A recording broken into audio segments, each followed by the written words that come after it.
Hellblade will follow Senua's dark and harrowing journey into a hellish underworld.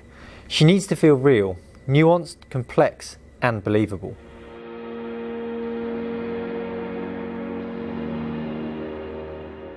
For cutscenes in a typical AAA game, a voice artist delivers the dialogue, another actor performs the body motion, and animators hand key the face and cameras. It can take a team of 30 or 40 artists to stitch together all of the cutscenes in this way. Our entire team on Hellblade is 13 people, yet we still believe that there is a way to shoot and produce high quality cutscenes on a budget. Ever since we shot Heavenly Sword 10 years ago at Weta Digital, we've always captured face, body and voice simultaneously, and that's what we call performance capture. Noriko! We have to get out of here! Ah! Noriko! Help me! Leave her alone! Heavenly Sword was the first game to use performance capture, yet it's still rarely used in games today. The perception is that it's too difficult and too expensive for most games, even in the AAA bracket. We don't have the budget to shoot cutscenes in a performance capture studio like we have done in our previous games, so instead we started prototyping homebrew hardware and software solutions to see if we could find another way. Our first prototype rig consisted of several GoPro cameras with different lenses. So pairs of cameras would capture the face in 3D, the body, and also pick up on visual markers around the room. And the idea was that you'd be able to capture face, body, and even the camera position anywhere in 3D space without having to have a purpose-built studio. The device was giving us data, but it soon became clear that we needed more time and more resources than we had available to make it robust enough for commercial use.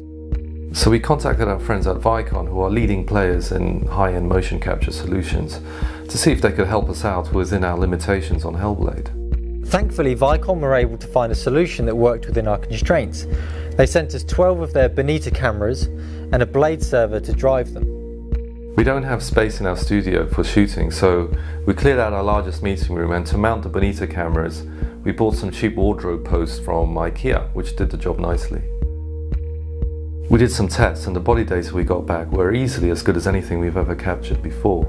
So we moved on to our next challenge, which is how do you capture the face? As facial performance is captured with video, we needed good even lighting in the room. Studio lights are very expensive, but we found an alternative solution, cheap LED lights that we bought from Amazon.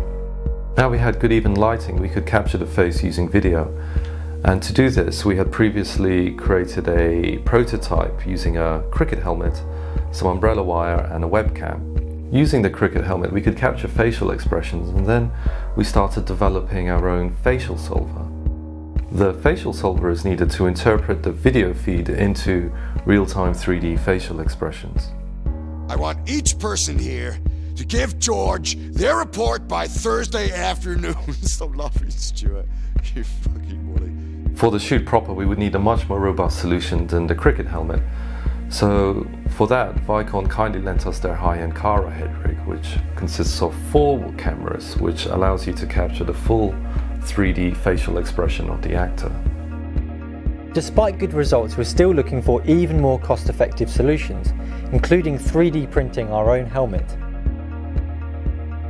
So now we knew we could capture the face, but you still need to convert that video feed into a believable real-time digital double.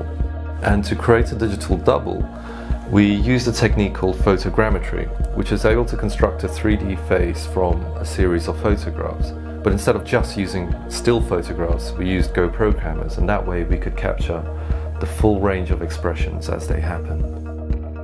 And to capture even finer levels of detail, such as skin pores and wrinkles, we created another prototype device called the plant pot. And it's called a plant pot because it's actually housed within a plant pot casing. And inside we've set up some LED lights, and it's controlled with a Raspberry Pi and some custom code. So the idea is that you could put this onto any surface, and by triggering the lights you can capture still photographs with different lighting conditions. And from that you can create a very high-res normal map which captures very precise details. So now we had a solution for both the face and the body, but we also wanted to capture the camera itself, which is very much a part of visual storytelling. And to do that we built a further rig.